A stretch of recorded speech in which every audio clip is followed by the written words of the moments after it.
नमस्कार, news one India देख रहे हैं आप और मैं हूं आपके साथ प्रभा जोशी और मेरी सहयोगी दीपिका ओझा भी मेरे साथ इस वक्त मौजूद है।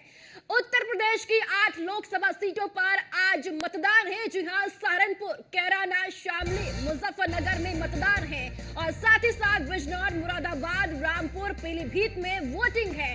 आज सुबह 7 बजे से 5 बजे तक मतदान होगा और 8 सीटों पर 1,44,00,000 मतदाता मतदान करेंगे और पहले चरण में 749 ट्रांसजेंडर मतदाता भी मतदान करेंगे और शामिल होंगे। 8 लोकसभा सीटों पर 80 उम्मीदवार चुनावी मैदान में हैं और 80 में से 7 महिला प्रत्याशी भी चुनाव लड़ रही है। इसी के साथ साथ आपको बता दें कि 7,693 मतदान केंद्रों के 14,845 बूथों पर मतदान होगा और 65,380 मतदान कर्मी चुनाव पहले चरण का करवाएंगे। तो बड़ी खबर आपको बताते चले कि आज लोकसभा चुनाव के पहले चरण का मतदान होना है। 7 बजे से मतदान की प्रक्रिया शुरू होगी और 5 बजे तक ये प्रक्रिया चलेगी और आज 8 सीटों पर, उत्तर प्रदेश की 8 सीटों पर मतदान होगा और साथ ही साथ आपको बताते चले कि पूरे देश भर की अगर बात की जाए तो 102 सीटों पर मतदान होना है। बिल्कुल, क्योंकि आज उत्तर प्रदेश की 8 लोकसभा सीटों पर मतदान होना है। ऐसे में सहारनपुर, कैराना और शामली, बिजनौर, मुरादाबाद, रामपुर और पीलीभीत की सीट शामिल है, जहां पर अब से कुछ ही देर बाद मतदान की शुरुआत होगी। यानी सुबह 7 बजे से लेकर शाम 5 बजे तक मतदान चलने हैं और आज इन 8 लोकसभा सीटों पर जो मतदाता है वो सभी प्रत्याशियों की किस्मत का फैसला ईवीएम में कैद कर देंगे। बेहद दिलचस्प इस बार का मुकाबला है, क्योंकि जहां इस बार का मुकाबला एनडीए पूरे 400 पार के दम के साथ नारा देते हुए इस बार चुनावी मैदान में उतरी है, तो वहीं विपक्षी गठबंधन की अगर बात करें तो पीडीए का नारा देते हुए विपक्षी गठबंधन भी, अगर खासतौर पर उत्तर प्रदेश की बात करें तो समाजवादी पार्टी इसी दिशा में आगे बढ़ रही है और ऐसे में अब से कुछ ही देर बाद मतदान की शुरुआत होनी है और 8 सीटों पर अगर बात की जाए तो जितने भी प्रत्याशी हैं उनकी किस्मत का फैसला अब से कुछ ही देर बाद शुरू हो जाएगा। कुल 8 सीटों पर 7 महिला प्रत्याशी इस बार चुनाव लड़ रही हैं। 7,693 मतदान केंद्र बनाए गए हैं, जिसमें से 65,380 मतदान कर्मी तैयारियों में जुटे रहे हैं और वोटिंग के लिए आपको बताते चले कि आज सहारनपुर, कैराना, शामली, मुजफ्फरनगर, बिजनौर, मुरादाबाद और रामपुर और पीलीभीत में मतदान होने हैं। सुबह 7 बजे से शाम 5 बजे तक की प्रक्रिया चलेगी, जिसमें 1 करोड़ मतदाता मतदान करेंगे।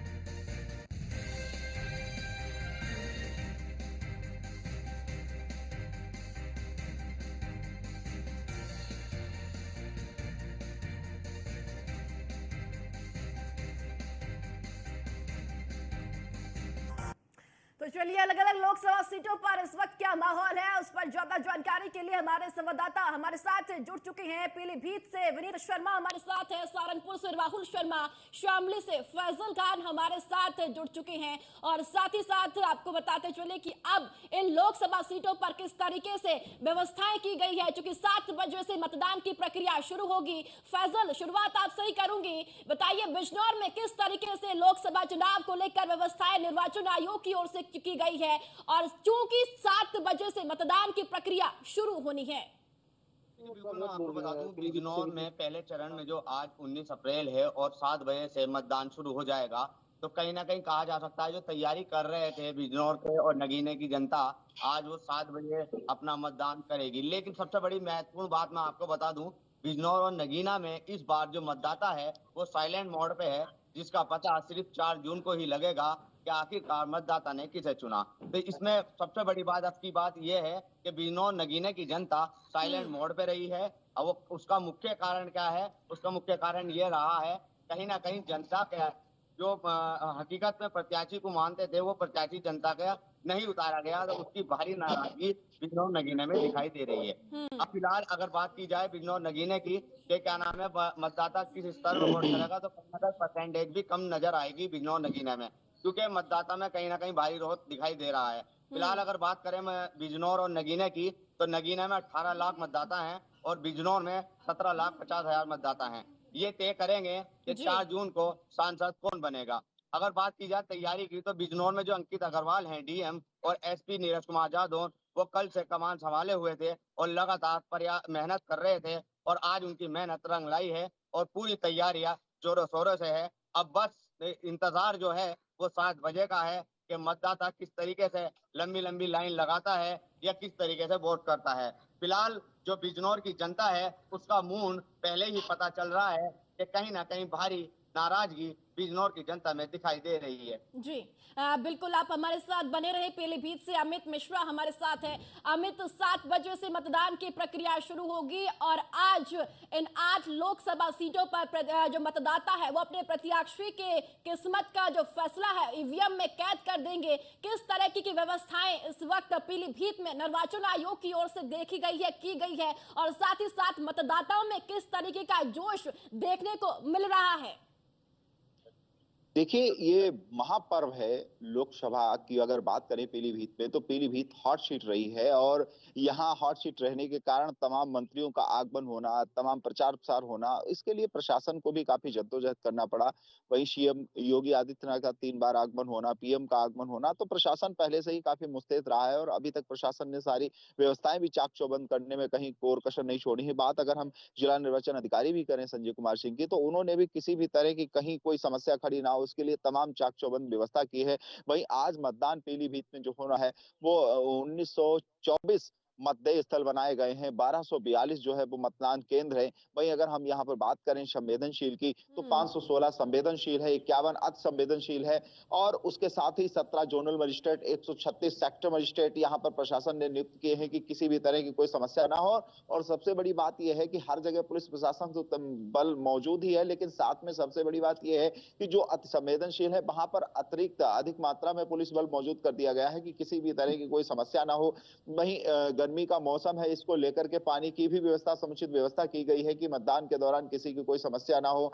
यदि मतदान के दौरान किसी अधिकारी को भी स्वास्थ्य समस्या बनती है तो उसके लिए भी अतिरिक्त व्यवस्थाएं की गई हैं। तो कह सकते हैं कि यहाँ निर्वाचन आयोग के द्वारा जो जिला निर्वाचन अधिकारी हैं उनके द्वारा पूरी तरह से पीलीभीत की जो लोकसभा सीट पे चुनाव होना है, मतगणना होनी, आज मतदान होना है, जहां 18 लाख से अधिक मतदाता आज मतदान करेंगे और एक संसद में पहुंचने के लिए एक सांसद का भविष्य तय करेंगे। किसकी होगी जीत, किसको तय करेंगे, अलग विषय है, लेकिन मतदान की अगर हम बात करें, व्यवस्था की बात करें, तो यहाँ पे चाक चौबंद व्यवस्था कर ली गई है। पूरी तरह से कोई कोशिश छड़ी नहीं जा रही है कि कहीं लापरवाही हो सके। जी जी बिल्कुल इसके साथ ही हमारे साथ विनीत शर्मा सहारनपुर से जुड़े हुए हैं। सहारनपुर से देखिए विनीत, अगर बात की जाए, क्योंकि इस बार का चुनावी मैदान जो है वो बेहद दिलचस्प है। यहाँ जो प्रत्याशी, पिछले बार यहाँ पर भारतीय जनता पार्टी का प्रदर्शन उतना बेहतरीन नहीं रहा था और ऐसे में पूरी ताकत बीजेपी और सहयोगी दलों की ओर से झोंकी गई है। अब से कुछ ही देर बाद मतदान की शुरुआत होनी है, क्या माहौल है और कैसा मिजाज देखने को मिल रहा है? बिल्कुल, देखिए आज लोकतंत्र का बड़ा महापर्व आज होने जा रहा है और कहीं ना कहीं सहारनपुर की अगर बात करें तो सहारनपुर में 18 लाख वोटर हैं और जो कि यहाँ पर जो बीजेपी के प्रत्याशी हैं राघव लखनपाल शर्मा और इसके अलावा जो गठबंधन प्रत्याशी हैं इमरान मसूद और बसपा के प्रत्याशी हैं यहाँ पर माजिद अली। तो ये तमाम प्रत्याशी, मुख्य 3 प्रत्याशी जिनका जो है जिनके लिए आज जनता वोट करेगी। 18 लाख वोटर्स जो है उनमें से लोग कुछ देर बाद घरों से बाहर निकलेंगे और वो यहाँ पर जो मतदान स्थल है वो वहाँ तक पहुँचेंगे। सहारनपुर में जो मतदान आज होना है उसके लिए खास तैयारी प्रशासन की ओर से की गई है। यहाँ पर करीब 2708 मतदान स्थल जो है बनाए गए हैं और कल पोलिंग पार्टियां यहाँ पर तमाम जो मतदान स्थल है वहाँ पर पहुँच गई थी। फिलहाल कुछ ही देर में मतदान यहाँ पर करीब 7 बजे जो है यहाँ पर मतदान शुरू हो जाएगा और उसके लिए यहाँ पर जो प्रशासन की ओर से तमाम तैयारी की गई है। चाहे वो सुरक्षा की बात हो तो सुरक्षा को लेकर करीब 20,000 पुलिसकर्मी, उसमें पीएससी के लोग भी हैं और सैनिक बल भी हैं। करीब 20,000 जो पुलिसकर्मी हैं, सुरक्षाकर्मी हैं, वो यहाँ पर लगे हैं मतदान को कराने में। इसके साथ ही जो प्रशासन की टीम है यहाँ पर 22 जोन में सहारनपुर लोकसभा सीट को बांटा गया है। इसके अलावा 216 सेक्टरों में यहाँ पर बांटा गया है, जो कि जहाँ पर अलग अलग जोनल जो मजिस्ट्रेट है वो यहाँ पर तैनात रहेंगे और इसके अलावा जो यहाँ पर सेक्टर मजिस्ट्रेट है वो यहाँ पर अलग अलग जगह अपनी अपनी ड्यूटी निभाएंगे ताकि जो चुनाव है उसको यहाँ पर शांतिपूर्ण तरीके से करा सके, निष्पक्ष तरीके से करा सकें। इसके लिए बाकायदा पूरी तैयारी प्रशासन की ओर से की गई है। हालांकि कल डीएम सहारनपुर और जो है यहाँ पर सीडीओ सहारनपुर लगातार कल से यहाँ पर लगे रहे हैं और तमाम तैयारी को उन्होंने परखा है और उसी के चलते आज फिलहाल जी। बिल्कुल तैयारियां पूरी कर ली गई हैं राहुल, क्योंकि अब से कुछ ही देर बाद मतदान की शुरुआत होगी और जो मतदाता है वो जो प्रत्याशी हैं उनकी किस्मत का फैसला तय करने के लिए मतदान केंद्रों में पहुंचेंगे। ऐसे में अब जब महज कुछ ही मिनटों का समय बाकी है, क्या कुछ माहौल वहां देखने को मिल रहा है? साधु के शामली कैराना लोकसभा से भाजपा प्रत्याशी प्रदीप चौधरी और समाजवादी प्रत्याशी इकरा हसन मैदान में और बसपा से श्रीपाल राणा मैदान में लड़ रहे हैं। देखने वाली बात यह है, अभी कुछ ही समय बाद 7 बजे मतदाता वोट डालने के लिए बूथों पर पहुंचेंगे। अब देखने वाली दूसरी बात यह है कि अब जो ईवीएम में है वो उनकी किस्मत बंद हो जाएगी। शाम 5 बजे तक वोटिंग की जाएगी और सुरक्षा के देखते हुए शामली में डीएम और एसपी ने लगातार हर बूथ पर सीसीटीवी फुटेज और लगातार सुरक्षा के कड़े इंतजाम किए गए हैं। जो संवेदनशील बूथों पर लगातार सीसीटीवी फुटेज और अलग सुरक्षा और अलग फोर्स भी लगाई गई है। लगातार जो संवेदनशील है उन बूथों पर जो पहले ही चिन्हित लोगों को कर उनके रेड कार्ड भी जारी किए गए हैं। लगातार इन लोगों का चिन्हित किया जा रहा है। जी चलिए ठीक है, आपके पास फिर से लौटेंगे। अर्चना रामपुर से हमारे साथ है। अर्चना, रामपुर का हाल बताइए, तस्वीरें बताइए, क्योंकि 7 बजे से मतदान की प्रक्रिया शुरू होगी। लोकतंत्र का महापर्व है। रामपुर की बात करते हैं तो संवेदनशील क्षेत्रों में आता है। लोकसभा ये क्षेत्र है तो संवेदनशील एरिया के तौर पर भी देखा जाता है। व्यवस्थाएं किस तरीके से आज देखने को मिल रही है? 7 बजे से प्रक्रिया शुरू हो जाएगी मतदान की। बिल्कुल प्रभा, आपको बताते चले और अपने दर्शकों को भी बताते चले कि लोकतंत्र के सबसे बड़े पर्व की शुरुआत जो है वो आज से हो गया है और यूपी के 8 जिलों में से रामपुर जो कि हॉट सीट मानी जाती है, आज यहाँ पर भी चुनाव होना है, यानी कि मतदान होना है। और यहाँ पर 1071 मतदान केंद्र बनाए गए हैं। 315 ऐसे मतदान केंद्र हैं जो अति संवेदनशील है और यहाँ पर 31 जो है कंपनी पीएसी की और पैरामिलिट्री फोर्स की लगाई गई है। उत्तराखंड से सटे जो बॉर्डर है वहां पर 11 बैरियर लगा दिए गए हैं और मतदान केंद्रों पर यहाँ से जस्ट अभी पीछे जो है कि मतदान केंद्र है वहां पर तमाम व्यवस्थाएं कर ली गई हैं। बड़ी बात ये भी देखिए कि 600 जो इंस्पेक्टर है उनकी ड्यूटी लगाई गई है, 4800 होमगार्ड्स की ड्यूटी लगाई गई है। जनपद के जो पुलिस होंगे वो बूथ के भीतर नहीं होंगे, बल्कि जो बाहरी फोर्स आई है वो बूथ के भीतर होंगे। और इसी के साथ ही जो बुजुर्ग व्यक्ति हैं उनके लिए भी पूरी व्यवस्थाएं की गई हैं। उसी के साथ ही जो महिलाएं हैं, फिलहाल अभी तो देखिए अभी मतदान शुरू नहीं हुआ है, लेकिन जो मतदाता है वो मतदान केंद्र पर पहुंच रहे हैं। बड़ी बात देखिए प्रभा ये है कि 45 साल बाद रामपुर में ऐसा चुनाव हो रहा है जिसमें आजम खान नहीं है। आजम खान का कोई प्रभाव नहीं है। ये नहीं कह सकते कि आजम खान का कोई प्रभाव नहीं है। हालांकि आजम खान और आजम खान के परिवार से कोई भी इस चुनावी मैदान में नहीं है, लेकिन जिस तरह की फिजाएं यहाँ पर है, जब हम रामपुर की जनता से हमने पूछा रामपुर के मुद्दे क्या है, तो साफ तौर पर रामपुर की जनता ने खुलकर अपने मुद्दे भी बताए और कहा है कि वो इन्हीं मुद्दों के साथ मतदान केंद्रों पर पहुंचेंगे। फिलहाल प्रशासन की ओर से पूरी व्यवस्थाएं कर ली गई है, चाक चौबंद व्यवस्थाएं कर ली गई हैं और 1700 से ज्यादा जो पोलिंग बूथ स्टेशन है वो बनाए गए हैं। यहाँ पर कंट्रोल रूम भी है जिसके जरिए पूरी तरह से निगरानी रखी जा रही है। और जैसे जैसे दिन ढलेगा, देखिए क्योंकि एकदम अभी शुरुआत है और जैसे जैसे दिन जो है चढ़ता जाएगा, मतदाताओं की संख्या जो है वो भी चढ़ती जाएगी। लेकिन रामपुर का जो मुकाबला है वो बेहद दिलचस्प हो चला है। बड़ी बात देखिए प्रभा ये भी है कि अगर आप बीते चुनाव को देखेंगे तो बीते चुनाव में मैदान में, रामपुर के मैदान में 2019 में 11 प्रत्याशी मैदान में थे, लेकिन इस बार के चुनाव को अगर आप देखेंगे, इस महासमर को देखेंगे तो 18 प्रत्याशी रामपुर के मैदान में उतरे हुए हैं। अब महामुकाबला त्रिकोणीय है, यानी कि बीजेपी, सपा और बसपा के बीच में ये त्रिकोणीय मुकाबला है। हालांकि आजम खान और रामपुर एक दूसरे के पर्याय बन गए हैं। रामपुर को जानना है तो आजम खान के नाम से जाना जाता है, लेकिन इस बार इस तरह की फिजाएं यहाँ पर नहीं दिख रही हैं। लोगों का साफ तौर पर कहना है कि हाँ हम तो आजम खान के सपोर्टर है, लेकिन हालांकि फिलहाल आज किन मुद्दों के साथ जनता मतदान केंद्रों पर पहुंचती है ये फिलहाल देखने वाली बात होगी, क्योंकि अभी शुरुआत है। दिन ढलेगा तो मतदान केंद्रों पर मतदाता पहुंचेंगे। ठीक है, धीरे धीरे मतदाताओं का पहुंचने का क्योंकि सिलसिला 7 बजे से शुरू होगा और ऐसे में देखने वाली बात होगी कि किस जगह पर कौन से प्रत्याशी का पलड़ा भारी रहता है। ठीक है फैसल, क्योंकि बिजनौर की अगर बात की जाए तो बिजनौर में भी लगातार बड़े चेहरे जिन्होंने प्रचार किया, प्रसार किया, और ऐसे में जनता भी मूड बना चुकी है कि किसको यहाँ से सांसद तक पहुंचाना है। और अब देखने वाली बात, क्योंकि माहौल की अगर बात करें तो 7 बजे से पूरा उसका निष्कर्ष निकलेगा कि आखिर किस तरह से जनता कब कहाँ पहुंच रही है। जी बिल्कुल, मैं आपको बता दूं, लोकतंत्र का महापर्व की शुरुआत 40 मिनट बाद बिजनौर और नगीने में दिखाई देगी। कहीं ना कहीं पश्चिम उत्तर प्रदेश की जो ये 8 सीटें हैं, हॉट सीटें रहती हैं। लगभग जितनी भी सीटें हैं, जैसे सहारनपुर की बात करें, कैराना की बात करें, रामपुर की बात करें और नगीना की बात करें, तो 4 सीटें इसलिए हॉट कहा जाता है क्योंकि नगीना जो सीट है बिजनौर की, वो कहीं ना कहीं रिजर्व कहा जाता था, सपा के खाते में जाती थी। लेकिन इस बार जो मामला है वो बड़ा दिलचस्प है, क्योंकि चंद्रशेखर आजाद के आने से मामला त्रिकोणीय हो गया है नगीने का। और जो मुस्लिम है, मुस्लिम का जो रुझान है वो नगीने में चंद्रशेखर आजाद की तरफ होता नजर आ रहा है।